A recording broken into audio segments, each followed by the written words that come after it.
Jake Morrison stepped off the transport ship and felt the alien soil crunch under his boots.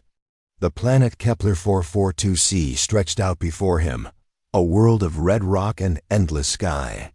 He had been sent here to do one simple job: build a shelter for the research team. Nothing fancy, nothing complicated.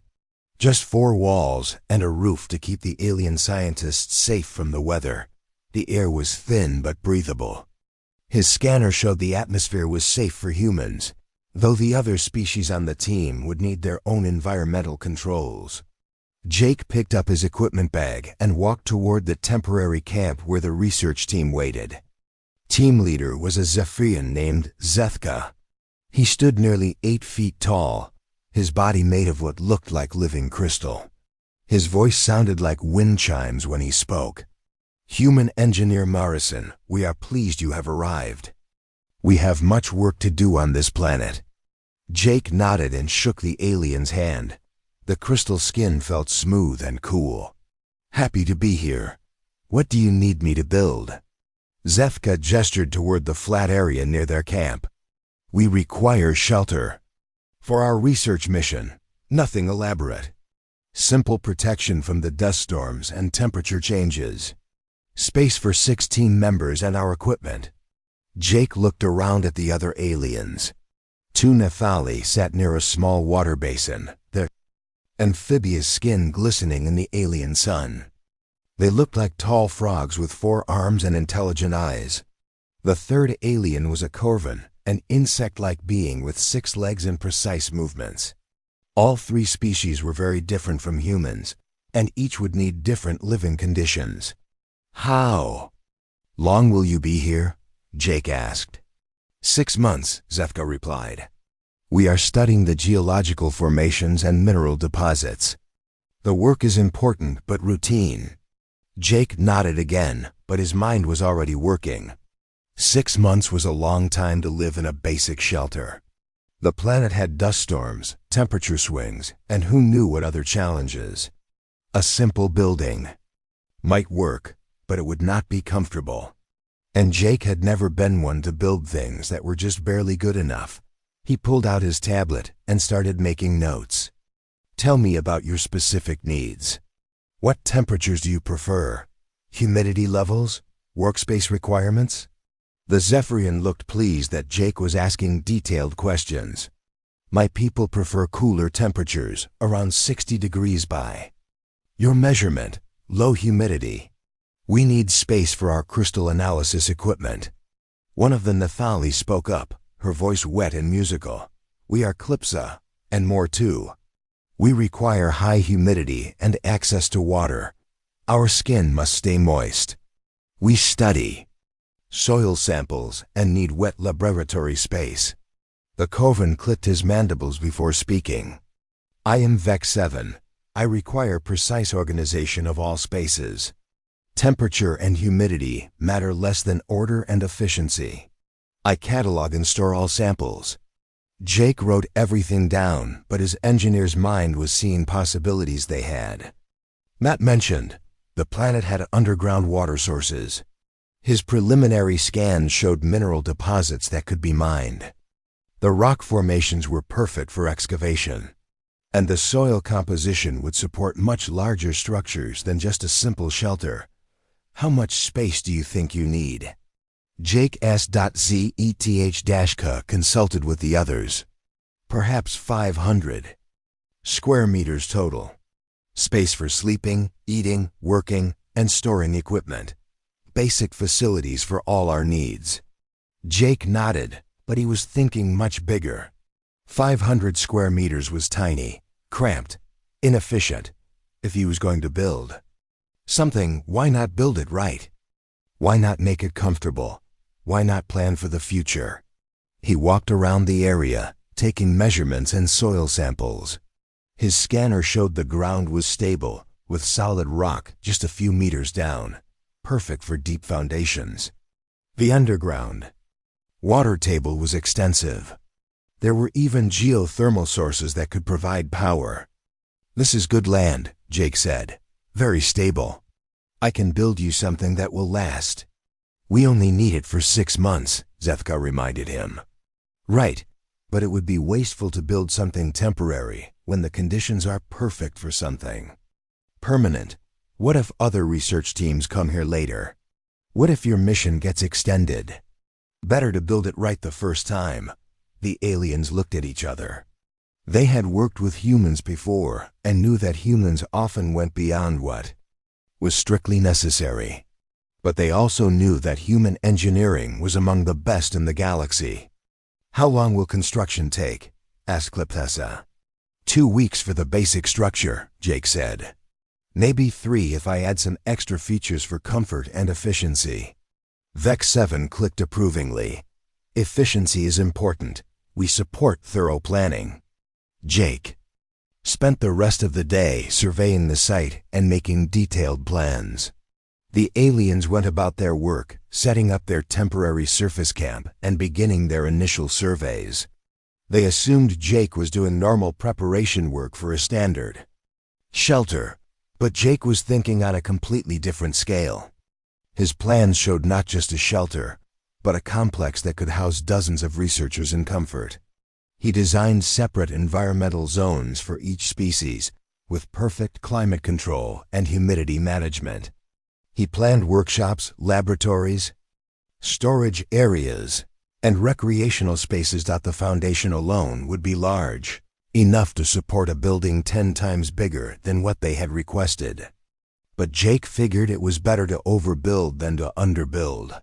His father had taught him that if something was worth doing, it was worth doing right. As the alien sun set on his first day on Kepler 442c, Jake finalized his plans. The aliens thought they were getting a simple shelter. Instead, they were going to get something that would amaze the entire galaxy. Jake smiled as he looked at his designs. This was going to be fun. Jake woke up before dawn and started his construction work. The aliens were still sleeping in their temporary shelters when he fired up his excavation equipment. The machines hummed quietly as they began digging into the red soil of Kepler-442c. The aliens had asked for a simple shelter. Jake was building them something much more impressive, but he saw no reason to worry them with details. They were scientists, not engineers. They would understand the value of good construction when they saw the finished product. His digging machines worked with precision. They carved out a foundation that was far larger than needed for a basic shelter. Jake told himself he was just being thorough. Good engineering required proper foundations. And if he was going to dig a proper foundation, he might as well make it big enough to support future expansion. Dr. Lila Ching was the other human on the research team.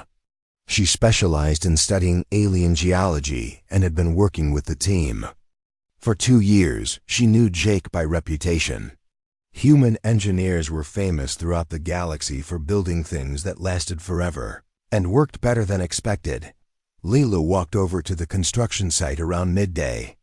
She watched the machines digging and her eyes grew wide. Jake, this foundation is huge. Are you sure this is right for just a shelter? Jake wiped sweat from his forehead and grinned. I'm accounting for future expansion needs and ensuring proper structural integrity. You know how it is with construction projects. Better to build it right the first time. But this looks like you're planning to build a small city, not a research shelter. Well, you never know what future teams might need. This planet has good resources. Other expeditions will probably come here eventually. Makes sense to prepare for that possibility. Leela shook her head but smiled. She had worked with enough humans to recognize the signs. Jake was not just building a shelter. He was building something that would make other species shake their heads in amazement at human engineering. The excavation continued for 3 days. Jake's machines dug multiple levels into the ground. He told the curious aliens that he was creating basement storage areas and utility spaces. This was technically true, but his utility spaces were large enough to power a small town. On the 4th day, Jake began installing the infrastructure systems. He ran power cables that could handle 10 times the electricity the research team would ever need. He installed water pipes big enough to supply hundreds of people. His air circulation system could keep the air fresh in a space 20 times larger than what the aliens had requested. Zethka visited the construction site and looked confused. Human Morrison, these systems seem very elaborate for our simple needs. Humans always build with safety margins, Jake explained. Redundant systems, backup power, that sort of thing. We like to be prepared for any situation. This was true, but Jake's safety margins were bigger than most people's primary systems. His backup generators could power the entire alien research camp for months. His water purification system could handle the needs of a small city. His environmental controls could maintain perfect living conditions for dozens of different alien species. The Corvan engineer Vec-7 watched Jake work with great interest. Corvans were known for their precision and attention to detail. They appreciated good planning and thorough preparation. Your construction methods are most impressive, Human Morrison. Very systematic, very complete. Thanks, Jake said. I believe in doing things properly. What Vec-7 did not realize was that Jake's idea of properly was far beyond what most species considered necessary. Jake was not just building for the current team. He was building for teams that might come in 10 years, or 50 years, or 100 years. He was building something that would still be useful when the current team's great-grandchildren visited this planet. By the end of the first week, Jake had completed the basic excavation and infrastructure. The underground space was enormous, with multiple levels and carefully planned zones for different purposes. He had installed geothermal power systems that tapped into the planet's natural heat. He had built water processing facilities that could turn the underground streams into pure drinking water for any species. The atmospheric processing center was Jake's personal favorite. It could create perfect environmental conditions for humans, Zephyrians, Nephili, Corvans, and a dozen other species he thought might visit someday. Each zone could be controlled independently, with its own temperature, humidity, and air composition. Jake also installed manufacturing equipment in what he called the maintenance workshop. The aliens thought this was for repairing their research equipment. They did not know that Jake's workshop could build everything from computer components to spacecraft parts. The communications array was another of Jake's additions. He told the team it would give them better contact with their home worlds. This was true, but the array was powerful enough to communicate with ships anywhere in the local star cluster. Jake figured that level of communication capability might be useful someday. On the 8th day, Jake opened the first completed section for the aliens to see. They walked down the entry ramp and stopped in amazement. Instead of a simple underground room, they found themselves in an elegant lobby with high ceilings and natural lighting from mirrors that reflected sunlight from the surface. The space was beautiful and functional. Separate environmental zones allowed each species to be completely comfortable.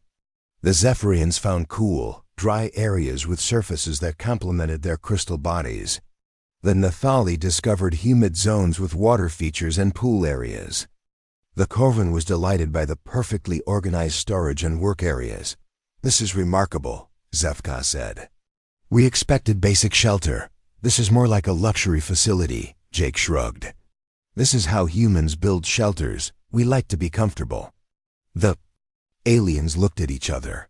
They were beginning to understand that human definitions of simple and basic were very different from everyone else's definitions. But they were not complaining. Jake's shelter was the most comfortable research facility any of them had ever used. 2 weeks had passed since the aliens first saw Jake's underground lobby. They thought that was the end of construction. They were wrong. Jake kept building, and every day brought new surprises. The Nephili researchers Klipasa and more too made the first major discovery. They were exploring the facility's lower levels when they found what Jake called the water management system. Instead of simple plumbing, they discovered an entire underground lake with adjustable humidity controls, temperature regulation, and even artificial currents. "Human Morrison," Klipsik called out, her voice echoing across the water. "This is not a water management system. This is an aquatic paradise." Jake appeared at the edge of the lake, carrying a toolbox. "Oh, you found the water features. I figured your people might appreciate having proper aquatic facilities. The streams down here were perfect for expansion. More to dove under the water, and surfaced near the far end of the lake. This space is larger than our entire research vessel. The water is perfectly balanced for our physiology. How did you know our exact requirements?" "I read the species compatibility guides," Jake said. "Plus I added some extra features I thought might be useful. There are meditation pools over there, and exercise areas for aquatic species.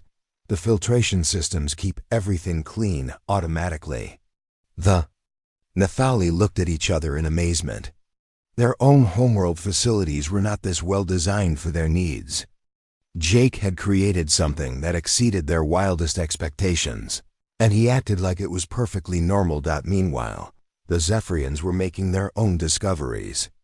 Zethka had been exploring what Jake called the Climate Control Center when he found rooms that looked like crystal caves. The walls were covered in formations that resonated with harmonic frequencies. The temperature was exactly right, and the lighting created beautiful patterns through his crystalline body. "These chambers," Zethka said to Jake, "they are perfect for our meditation and mental focus exercises." "Did you design them specifically for Zephyrian psychology?" Jake nodded. "I researched your people's needs for mental clarity and spiritual practices. The crystal formations are synthetic, but they match the resonance frequencies from your homeworld. The acoustics are tuned for your vocal patterns too." Zethka touched one of the crystal walls and listened to the pure tone it produced. "This is better than our facilities on Zephyr Prime. You have created something extraordinary. I just wanted to make sure everyone was comfortable," Jake said. The Corvan engineer Vex 7 spent his time exploring what Jake called the organization and storage systems. What he found was beyond his most precise dreams. Every tool, every sample, every piece of equipment had its own designated space. The storage systems were automated, with tracking systems that knew the location of every item down to the smallest component. "Human Morrison," Vex 7 clicked his mandibles in approval. "Your organizational systems achieve 99.7% efficiency. This exceeds even Corvan standards for precision." Jake looked pleased. "I know your people value order and efficiency. I tried to design systems that would make sense to a Corvan mind. You have succeeded beyond calculation. Our most advanced facilities do not achieve this level of systematic perfection." Dr. Leela Chun was documenting everything for her reports. Back to Earth, she followed Jake through the expanding facility and shook her head in disbelief. "Jake, you have built research laboratories that universities would kill for. You have manufacturing centers that could supply an entire colony. You have recreational facilities that rival luxury resorts. This is not a shelter anymore."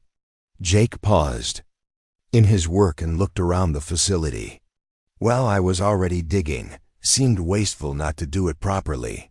"Properly?" "Jake, you have built enough infrastructure to support thousands of people. The power systems could run a small city. The water processing could supply a major settlement. The manufacturing capability could build spaceships. You never know what future research teams might need," Jake said. "Better to be prepared." "Captain." Ben Rodriguez arrived for his monthly check-in and nearly fell over when he saw what Jake had built. Ben was the human mission commander for this sector of space. He had seen impressive human engineering projects before, but Jake's work was in a category by itself. "Morrison, what in the galaxy have you built here?" Ben asked as Jake gave him the tour. They walked through workshops equipped with tools for every known trade. They visited laboratories that could conduct research in dozens of scientific fields. They saw living quarters that were more luxurious than most hotels. They toured recreational areas that included swimming pools, exercise facilities, and entertainment centers. The aliens asked for a shelter, Jake explained. I built them a shelter. This is not a shelter, Jake. This is a colony. This is a city. This is infrastructure for permanent settlement. Jake shrugged. I like to be thorough. Ben stopped walking and stared at his engineer. Jake, do you realize what you have created? Here, you have solved dozens of problems that colonial planners have been working on for years. Your environmental systems could support mixed species populations indefinitely. Your resource management could sustain a growing community. Your defensive systems could protect against any known threat. Defensive systems? Asked Zethka, who had been listening to the conversation. Jake looked slightly embarrassed. Well, you never know what might happen on an unexplored planet. I installed some security measures. Just basic stuff. Shields, sensors, automated defense platforms. Nothing fancy. Ben laughed out loud. Nothing fancy? Jake, your security system could protect a major military base. The aliens were quiet for a moment as they processed this information. They had asked for simple shelter, and Jake had built them a fortress that could house thousands of people in perfect comfort while defending them from any conceivable threat. Vex 7 spoke first. We are beginning to understand human engineering philosophy. You do not build for current needs. You build for all possible future needs. That is correct, Jake said. If you are going to build something, you might as well build it right. Clip, emerged from the water facilities. Human Morrison, we must ask, is this how all humans approach construction projects? Jake considered the question seriously. Pretty much. We figure if something is worth doing, it is worth doing well. And if it is worth doing well, it is worth doing better than anyone expects. The aliens looked at each other, and then back at Jake. They were beginning to understand that they had not just received a shelter. They had received a glimpse into the human approach to problem solving. When humans decided to help, they did. Not just meet expectations. They exceeded them by orders of magnitude, and Jake was not finished building yet. Captain Ben Rodriguez could not stop talking about Jake's underground city. When he returned to his ship, he immediately sent reports to the Galactic Research Council. Within days, the news spread across dozens of star systems. Scientists, engineers, and government officials all wanted to know about the human who had built a city instead of a simple shelter. The first visitors arrived 3 weeks later. Dr. Amy Foster came from Earth's Colonial Architecture Division. She specialized in designing settlements for new worlds, and she had heard impossible stories about Jake's work. When she saw the underground complex, she stood silent for 10 minutes. Jake, she finally said, you have solved problems that our best teams have been working on for decades. Jake was installing new lighting systems in what he called the Cultural Center. It included art galleries, performance spaces, and libraries. What problems? Mixed species environmental control, resource sustainability, defensive integration, social space planning, construction efficiency. You have created a template for human expansion that could work on any planet. Amy walked through the facility, taking detailed measurements and photographs. The underground city now covered several square kilometers. It had multiple levels, each designed for different purposes. The residential areas could house hundreds of families. The industrial sections could manufacture everything from simple tools to complex electronics. How many people could live here permanently? Amy asked. Jake thought for a moment. With current construction, maybe 2,000 comfortably. But the infrastructure could support 10,000 if we expanded the living quarters. The resource systems are designed for long-term growth. Amy shook her head in amazement. Jake, you have built the foundation for a major colony. This is not just impressive engineering. This is visionary city planning. More visitors arrived every week. Zephyrian architects came to study Jake's crystal chambers. Nathali engineers examined the aquatic systems. Corvin planners analyzed the organizational structures. Each group left amazed by what they found. The underground city had grown to include features that Jake added simply because he thought they might be useful someday. There were schools for multiple species, medical facilities equipped for dozens of different physiologies, and recreational areas that could accommodate every known form of alien. Entertainment. Jake had built an underground farm that used advanced hydroponics to grow food for many different species. The automated systems could adjust soil composition, lighting, and nutrients for crops from dozens of different worlds. The food production was already feeding the research team, and it could feed thousands more. The manufacturing center impressed even the most advanced industrial species. Jake had installed equipment that could build everything from computer chips to spacecraft engines. The automated factories could produce tools, furniture, vehicles, and electronics. Given enough raw materials, the facility could equip an entire colonial expedition.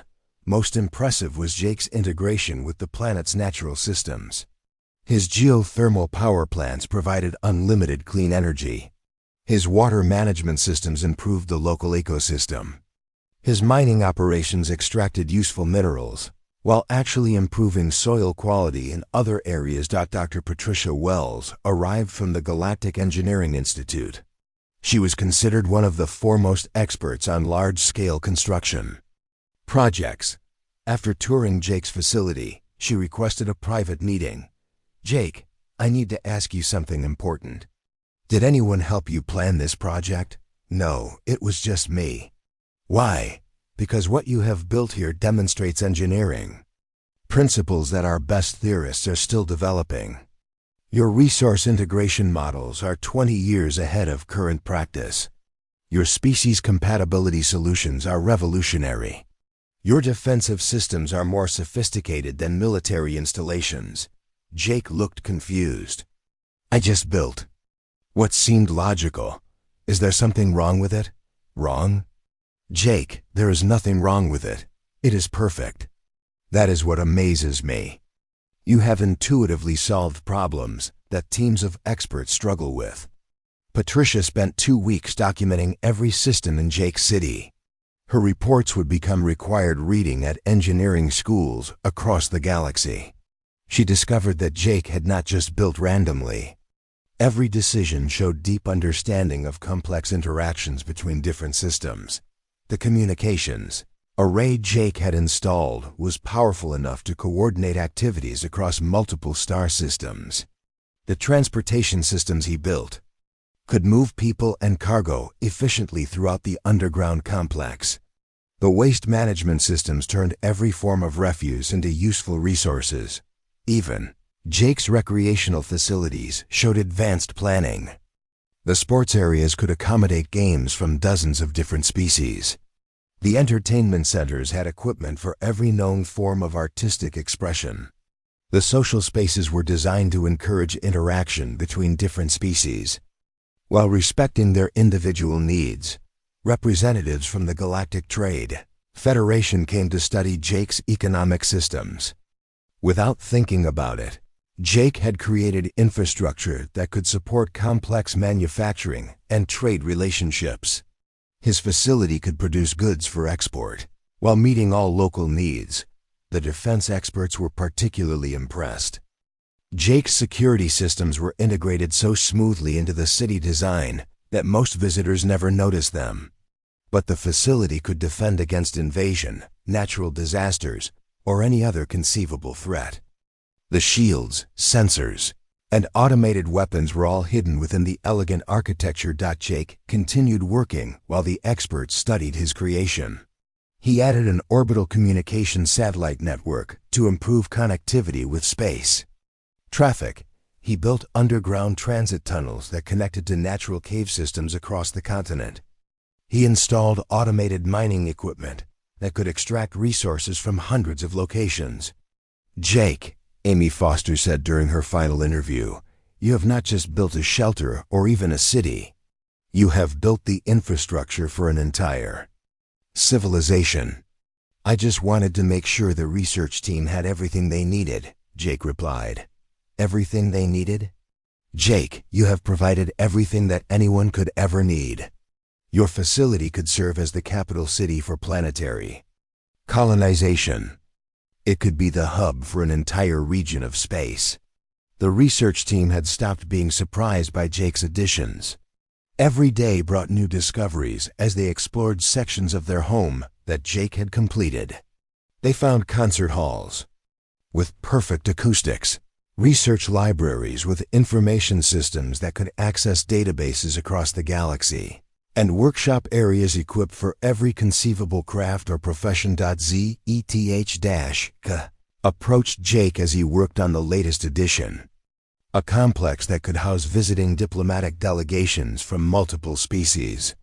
"Human Morrison, we must ask you something important.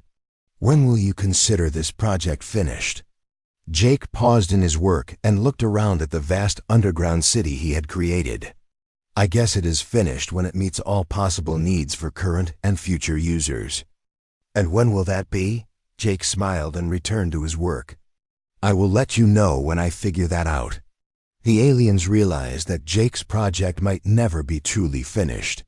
He would keep building and improving as long as he could think of ways to make things better. That was simply how humans approached problems. They did not stop at good enough. They kept going until they achieved perfection, and then they tried to improve on perfection. 6 months had passed since the research mission began. The original plan called for the team to pack up and return to their home worlds. Instead, nobody wanted to leave Jake's underground city.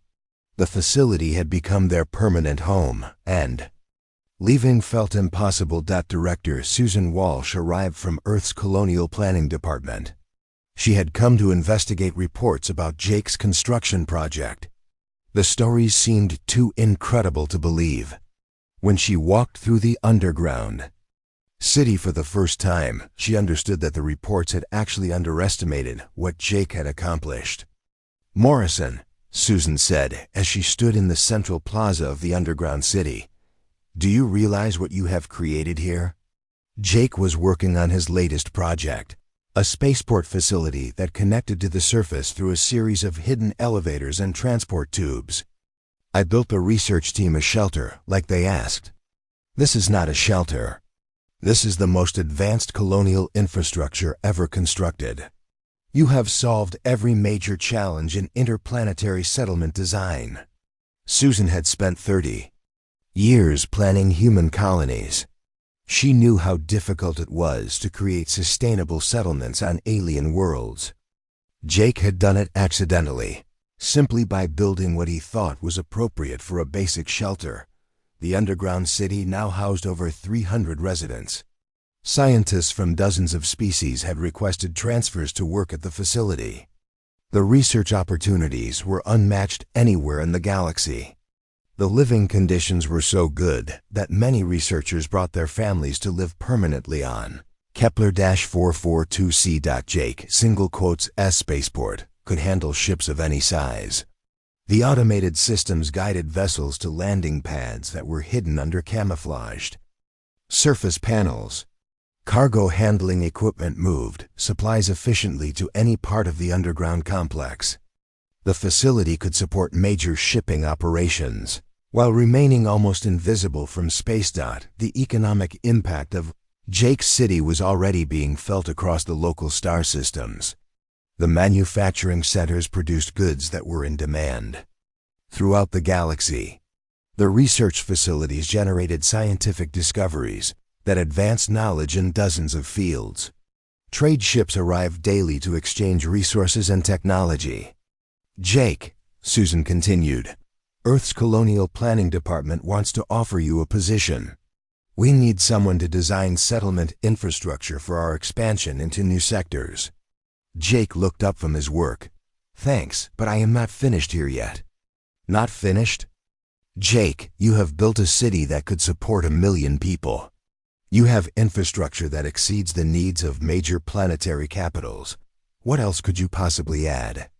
Jake pulled out his tablet and showed Susan his latest plans. The drawings showed orbital platforms, atmospheric processors, and terraforming equipment.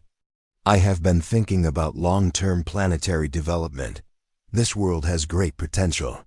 With the right improvements, it could support multiple species comfortably. Susan stared at the plans. Jake was designing systems that could transform the entire planet. His terraforming concepts were more advanced than anything Earth's best scientists had developed. Jake, these plans show work that would take decades and cost more than most planetary budgets. Well, I am already here. The infrastructure is in place. Seems logical to complete the project properly. Dr. Li Lichun approached them, carrying a datapad with the latest research results. Susan, you should see what we have discovered using Jake's facilities. We have made breakthroughs in geology, biology, physics, and engineering. The research capabilities here exceed anything available on our home worlds. The underground city had become a center for scientific advancement. Jake's laboratories were equipped with technology that most species could only dream of having. His computer systems could process data faster than the best university facilities. His research libraries contained information from across the known galaxy. More importantly, the facility fostered cooperation between species that had never worked together before. The mixed species environment encouraged new approaches to old problems. Scientists shared knowledge and techniques in ways that were impossible in single-species facilities. A new group of aliens arrived that afternoon. They were Altarians, a species known for their architectural expertise. Their leader, Zonra, approached Jake with a request that had become familiar. Human Morrison, we have heard about your construction abilities. We need a small research station on the planet Altair 7. Nothing elaborate. Just basic shelter for a team of 12 researchers. Jake smiled and started sketching preliminary plans. The other aliens gathered around to watch. They had seen this happen before. They knew what was coming. Basic shelter for 12 researchers, Jake repeated as he drew. What kind of environmental needs do your people have? Zonra described Altarian requirements while Jake made notes. The preliminary sketch showed what looked like a simple building. But the aliens who had lived in Jake's city could see the signs. Jake was already thinking about power systems, environmental controls, and expansion possibilities. Zethka approached the group and placed a crystalline hand on Zonra's shoulder. Friend Zonra, you should understand what you are requesting. When humans build basic shelter, the results exceed all expectations. How so? Zonra asked. Clip SA emerged from the aquatic center and joined the conversation. We asked for simple shelter 6 months ago. Human Morrison gave us a civilization. VEX-7 clicked his mandibles in agreement. Accurate assessment. Human engineering philosophy does not accept minimum standards. They build for maximum possible requirements. Jake looked up from his sketches. I just like to be thorough. If you are going to build something, you should build it right. Zonra looked around at the underground city that stretched in every direction. This is what you consider building it, right? This is what humans consider basic preparation, Zethka explained. They do not build for current needs. They build for all possible future needs. Jake finished his preliminary sketches and showed them to Zonra. The plans already included space for 50 researchers, advanced laboratories, manufacturing facilities, and defensive systems. This should meet your basic requirements. Zonra stared at the plans. These show infrastructure for a major colony, not a research station.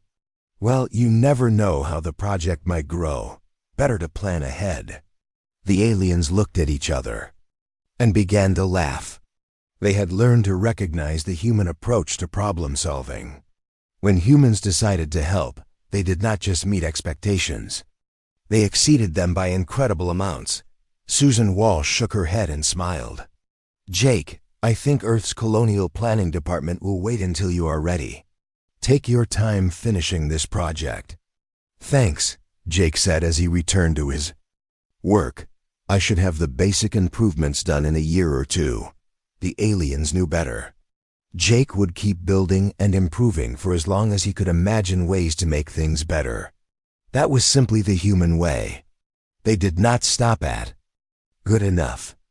They kept going until they achieved something that amazed the entire galaxy. And then they tried to make it even better. As the alien sun set over Kepler 442c, Jake continued working on his plans for planetary improvement. The research team settled into their permanent home, knowing they were living in one of the most remarkable facilities ever created. They had asked for shelter. The human had given them a glimpse of what was possible when human engineering was applied without limits. It was a lesson the galaxy would not soon forget.